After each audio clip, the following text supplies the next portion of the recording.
Spiralisers, light-up sneakers, smartphones without headphone jacks. Plenty of interesting yet instantly forgettable developments come along almost every month, and each one claims it'll change our lives by revolutionizing the way we pet dogs or eat ramen. But for every 1,000 inventions, ideas and concepts, there's always one or two which genuinely could transform the lives of every human on Earth. Ah, to hell with one or two, we found 6. So, let's take a look at them in our video of the 6 future developments which will change our lives.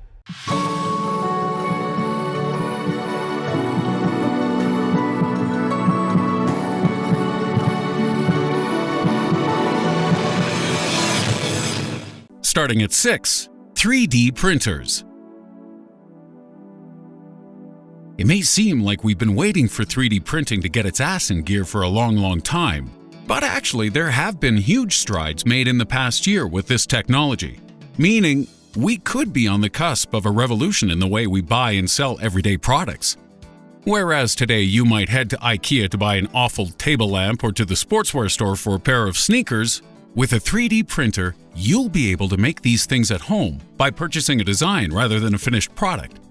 This means no shipping delays or fees, no need for manufacturing processes, and no need to leave the house ever. Hooray! I can be the misanthropic shut-in I always wanted to be. 3D printing also facilitates the creation of products customizable to your needs. Is that vase a little too blue? Change the color. Would you rather this electric toothbrush rotated clockwise instead of anti-clockwise? Just press a button. Do your size 36 jeans feel too snug around the groin? Let's input a customized value in the crotch area in order to accommodate your humongous bulge, Grandpa. Customization is one of the biggest areas of growth in commerce right now, with more and more people demanding the ability to impart their own beautiful, unique soul upon every piece of junk they purchase. However, much like the idea of tweaking a product to suit you, there will always be a need for a fully functional design to base the whole thing on. This is where 3D printing offers a solution, because rather than dealing with a huge company, you could just find someone whose designs you like, purchase the blueprints, and shazam, there's your product, with nobody else's input needed. Right now, if you want something customizable, you have to head on over to Etsy, and even then you're limited to $3 felt brooches and jewelry made from a dead cat's pelvic bones.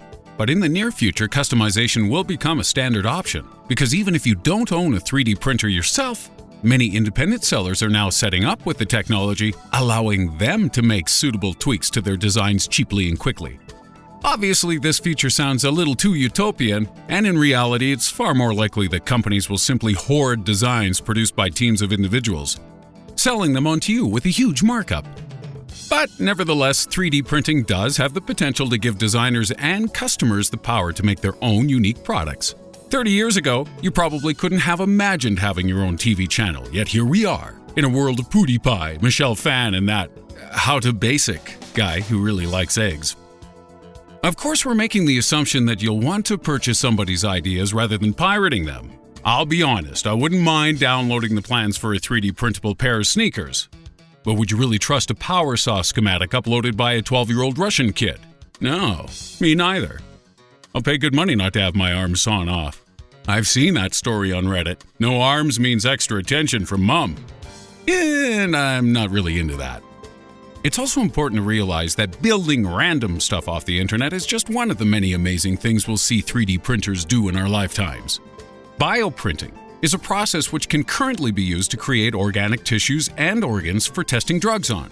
But soon, we hope to create fully functional human organs and flesh to replace the ones we broke from drinking and eating cheese fries for breakfast. Using cells from your own body as a base, organs, skin, bones, and perhaps even entire limbs could be created and transplanted, eradicating the need for anti-rejection drugs. Cosmetics company L'Oreal is also investigating a possible way to cure baldness by bioprinting hair follicles. Printed teeth are being developed by several laboratories, and one New Jersey college student even printed his own braces. The mouth kind, not the ones that hold your pants up. 3D printing can also be used to customize additions such as knee or hip replacements and make them fit the human body better than ever. But as with everything, 3D printing's availability to the common man and woman is going to depend entirely on what it costs. Although you may be surprised to know that the price of 3D printers is coming down rapidly. In 2015, MIT made a device capable of using 10 different materials at once for just $7,000. Another MIT professor made a 3D printer which could print drones, and this was followed by a company who built a drone which itself could 3D print. Add those two machines together and that's pretty much the end of the world right there. Other examples of fancy 3D printing escapades include the fact that astronauts have 3D printed in space. A Polish company has just finished printing a satellite that's going to be in orbit in 2017, and China has 3D printed a fully functioning, all bells and whistles, regular old toilet. Good job, China! They also made a 3D printer that could build a 2,500 square foot house in 20 hours. But the toilet thing was funnier.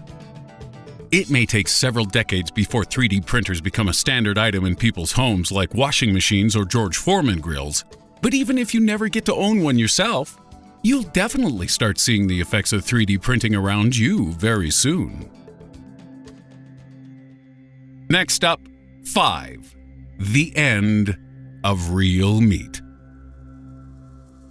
The world's first beef burger patty made without mincing up an actual cow debuted in London 3 years ago, after being created by Dr. Mark Post at MaastrichtUniversity. He ate it in front of the cameras. He didn't die, so we're assuming it's safe. However, due to the challenges of scaling up this technology to the levels needed for commercial sale, we've yet to see synthetic cell-cultured meat enter our food supply. But if we're to believe the claims of several companies developing the technology, we could be chowing down on this stuff within the next few years. One such firm, Memphis Meats, claimed to have grown real, authentic-tasting meat from animal stem cells in July of 2016. Oh, those delicious stem cells. I can't get enough of them. Every time I see a pregnant woman, I'm like, you are literally a vending machine. Memphis Meats expects that their produce will be available in restaurants within 3 years and stores inside 5, at prices everyday jerks like you and me can afford. Yet some of their competitors are taking a different route, such as Beyond Meat and Impossible Foods, who are both much closer to entering the commercial fake meat market. These firms create non-meat alternatives from plant proteins and fats, which they claim tastes just as good and requires far less effort to make. Despite the logic, the idea of artificial meat receives more downvotes than up from general consumers. Do we humans have an intrinsic need to know we're eating animal flesh, even if it's artificially created in a lab, just so we can look animals square in the face and say, "Hey, you, stupid goose, I will eat you. I am your god." Yes, that's my conclusion, and I'm sticking to it. Whichever method artificially created meat uses, it seems the public is going to need some convincing. Lab-grown meat is often grown in sheets, leading to the unfortunate nickname of schmeat, which sounds like something you'd hear on Rick and Morty. And an appetizing name is just one of the things humans will have to deal with if we're to consume cultured meat en masse.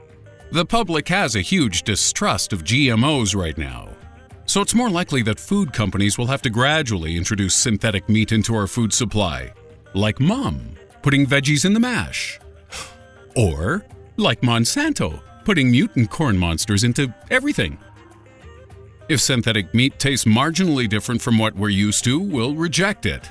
But if it's integrated slowly, as a small percentage of our favorite foods, such as burgers, nuggets, and mince, we'll never notice.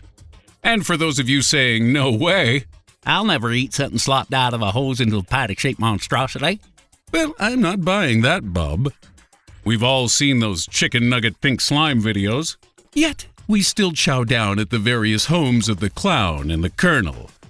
And even genuine slabs of meat such as steaks and chops are manipulated before they get to the store. Cheap cuts from several animals are often glued together using an enzyme to create the layout of a ribeye or a pork chop. And this is after it's already been hosed off with ammonia, making it stink like cat pee. We already know our food undergoes several gross procedures before it makes its way to our plate. So if we're truly honest with ourselves, We don't give a dang how our food is made so long as we're not reminded about the ingredients all the time, and it's yummy. It's gotta be yummy. So that's the human side of the cultured meat equation taken care of. But what about the animals? Where will all the cows, pigs, sheep, and chickens go to once we no longer need them for meat? There's no doubt that a reduction in the number of animals bred for food would help the environment, because huge amounts of land and resources are used for the corporate ranching industry. And that's not to mention those ecologically devastating cow farts, whose decreasing volume may even slow down global warming. But is it right if we stop rearing farm animals just to consign them to zoos?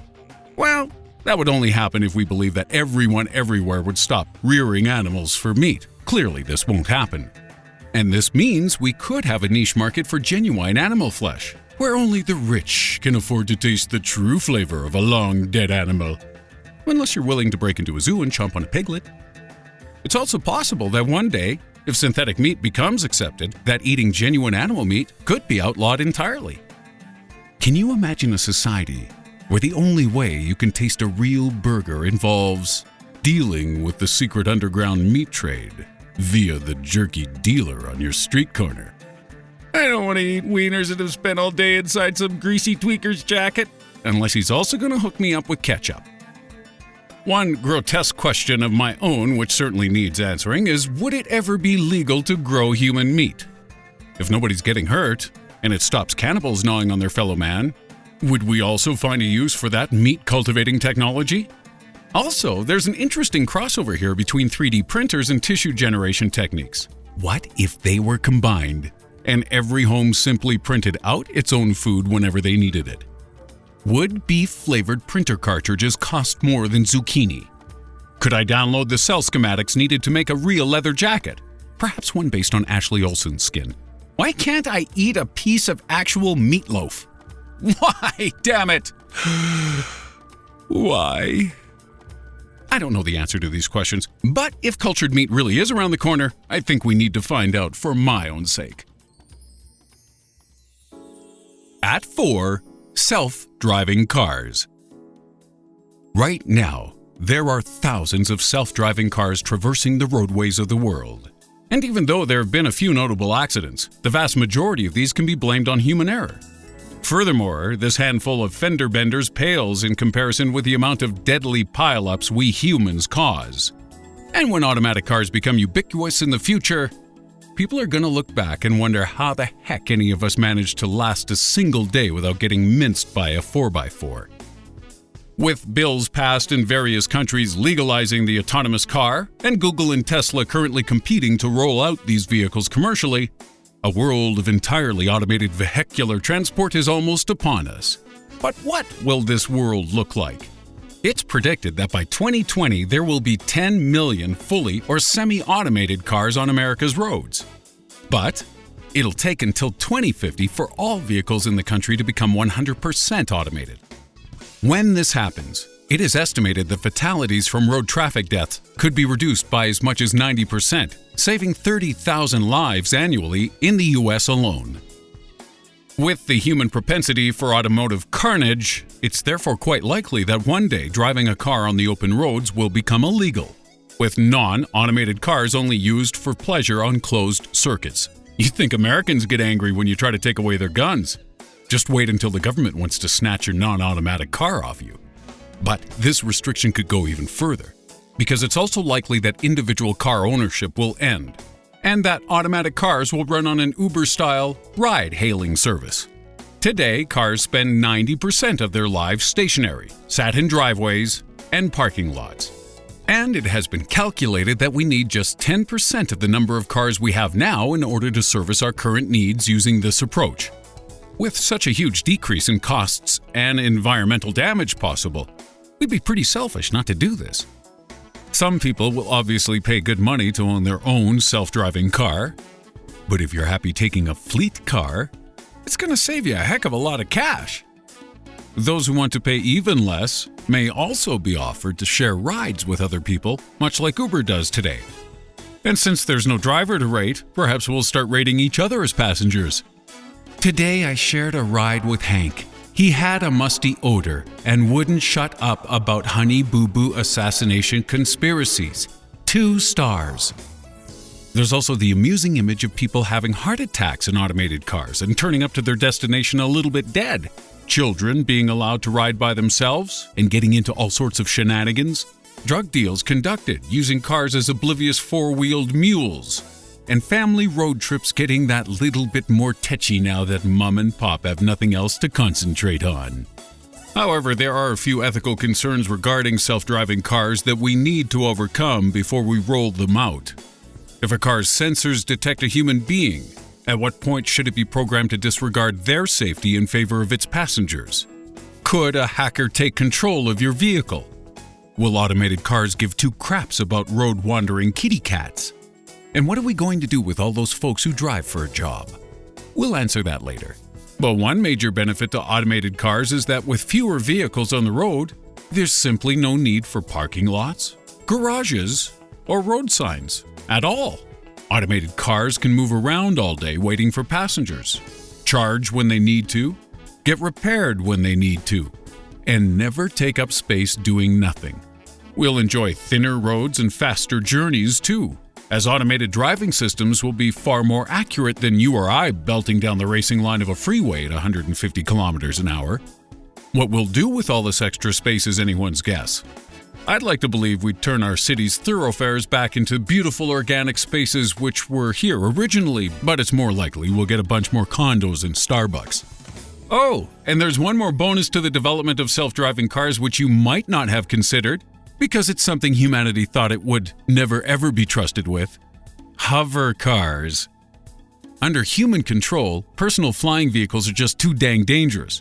But last month, Uber announced its plan to implement self-flying drone taxis to beat city traffic. And it aims to have these in the air within 10 years. Well, hot damn! The future's starting to look a lot more future. It's about time. And if self-driving cars aren't fast enough for you, our next entry covers something a little swifter. Number 3. Hyperloop travel. Elon Musk is really keen for people to go places. Does he hate humanity that much he wants to launch us all to Mars and fire our meat sacks through giant underground tubes? Yes. Yes, I believe he does. Musk's Hyperloop concept proposes the construction of giant evacuated tube transportation networks as the next big thing in ultra-fast intercity travel, with the design described as the offspring of a steamy 3-way between Concorde, a railgun, and an air hockey table. Sounds sexy. Can I join in? The system Musk envisaged uses reduced pressure tubes carrying pressurized capsules to fire passengers at speed approaching over 1,000 kilometers an hour. And after initially proposing the concept as a way of reducing journey time between LA and Vegas to 30 minutes, Musk has taken something of a back seat to allow other companies to develop Hyperloop technology all over the world. Hyperloop One, a company with strong ties to Musk, has been pitching up in places as diverse as Berlin, Dubai, and Helsinki to propose the construction of these systems. And there are reportedly 40 sites around the world which have been chosen as the first locations of Hyperloop transport. Yet with construction costs of $10 to $20 million per mile, reducing commute times is not going to be cheap. And Musk's promise of $20 tickets for a 30-minute journey seems a little optimistic. So when might Hyperloop technology take off? Well, hopefully never, as that means something gone wrong and your capsule is on its way to the sun. But as for when we might see publicly accessible systems, that's a little trickier. In May 2016, Hyperloop One conducted the first live trial of Hyperloop technology. And through July and August, several Dubai-based companies signed off on feasibility studies to implement the technology in the United Arab Emirates within 5 years. Dubai is not a place that's short of money. They build things fast, and they really love their fancy technology. So we may see Hyperloops connecting Asia years before we see it in the West. Also, it'll probably involve tigers somehow. Hyperloop Transportation Technologies is one company who may follow Dubai's lead, as this group of 500 part-time engineers say they're about 10 to 15 years from opening a commercially viable Hyperloop. And rival company Transpod say they'll be ready to build a working line between 2020 and 2025. But skeptics claim that there are still plenty of concerns over human safety to overcome first. Critics of the Hyperloop concept believe the experience of traveling in a narrow, sealed and windowless capsule at high speeds could be unpleasant and frightening, with loud noise and heavy vibrations causing people to vomit. But in ye old-timey days, they thought traveling at 20 miles an hour on a regular train would cause your brain to explode and your soul to dribble out of your butthole. So I reckon we're going to be fine. It can't be any worse than the subway at rush hour, unless you're sharing a capsule with an especially fragrant hobo. So if these Hyperloop transportation systems do come to fruition, how might our lives change? A few more minutes in bed? Try a lot more few more hours. Because with speeds of between 600 to 1,000 kilometers per hour, you could feasibly live hundreds of miles away from work if you wanted to. If this became possible, we could see the massive redistribution of major population centers such as New York and London. Because why would you want to spend thousands a month in rent for a shoebox apartment when you could live in the countryside and take a rocket capsule to work? There's also the possibility that nations could be connected, which in turn would lead to increased globalization, something that both racists and government immigration departments won't like one bit. So if Hyperloop technology doesn't develop in your lifetime, blame those guys. At 2, universal income. The idea of universal income basically involves giving people free money to do whatever they want, which, depending on your political leanings, you may believe we do too much of already. Universal income guarantees that all individuals have access to a fixed allowance in order to provide for their basic needs, regardless of their employment status, health, or anything else other than their citizenship of the country providing it. This concept was initially conceived as a means of fighting poverty and improving living standards, and it actually exists in a watered-down form throughout many of the world's nations already.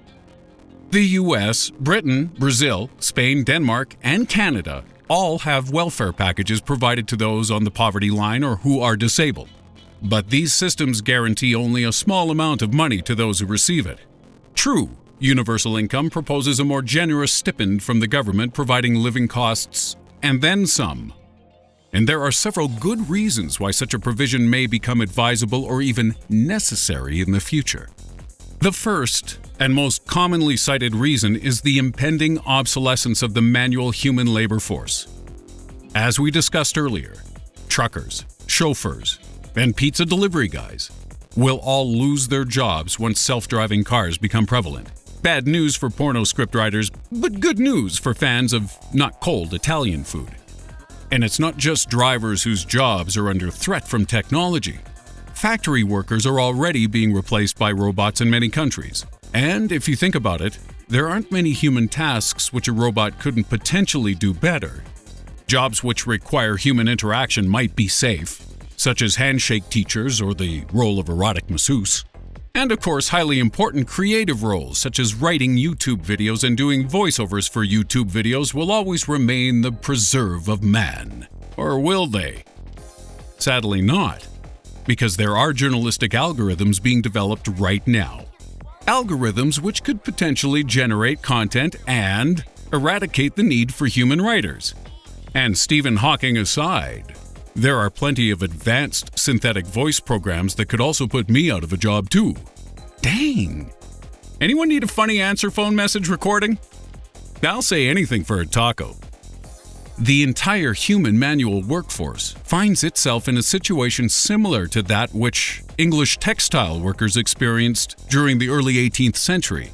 These workers, known as Luddites, became obsolete as more advanced labor economizing techniques were introduced into England's cotton mills. Without jobs to feed and clothe their families, the Luddites' response was to go around smashing up fancy weaving equipment, and on several occasions their rebellions had to be put down by the British Army. Now, I may have a voice which is so soothing it could melt steel beams like jet fuel, but I wouldn't fancy my chances talking around a squadron of Marines who caught me smashing up Voice Motron 2000. Eventually, human beings may have to get used to the idea that we're not indispensable, that almost anyone's daily grind could be replaced by a machine that would do a better job for less money and with fewer sassy remarks.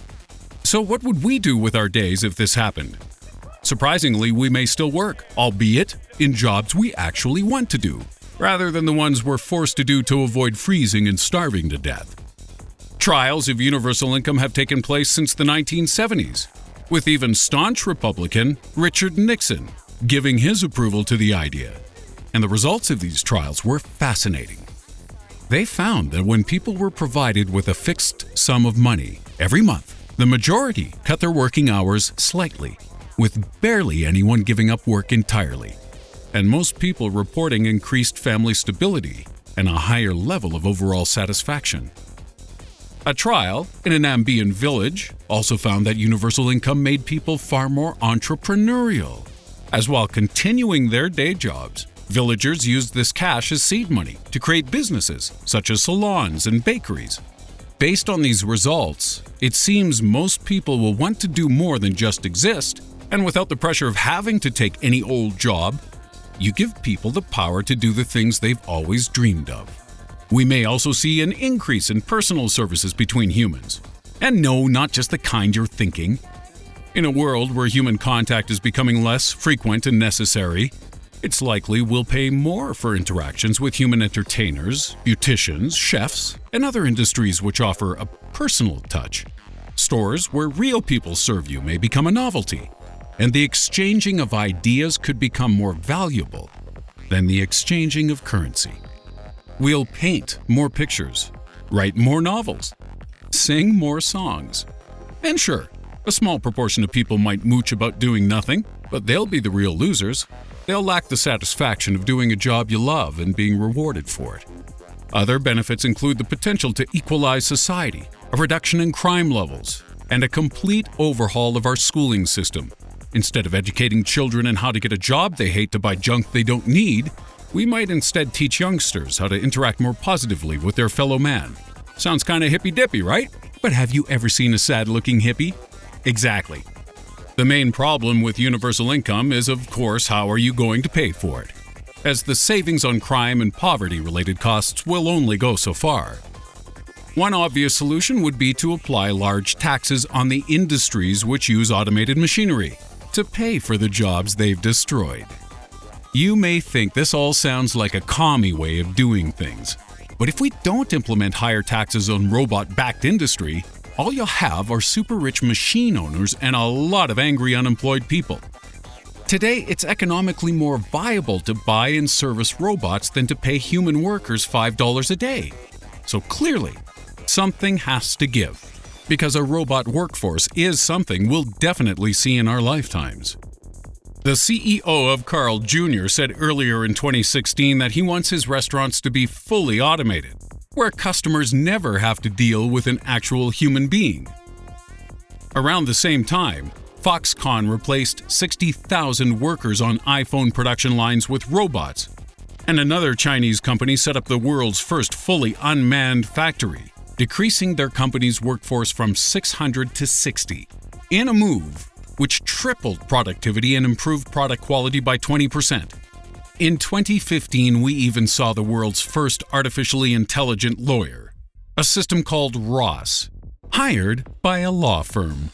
Is that robot going to complain when another robot coworker fondles its gearbox? No. Is it going to cost as much as a human lawyer? No. It's clear who stands to benefit from a non-human workforce: companies, CEOs, and shareholders, not you.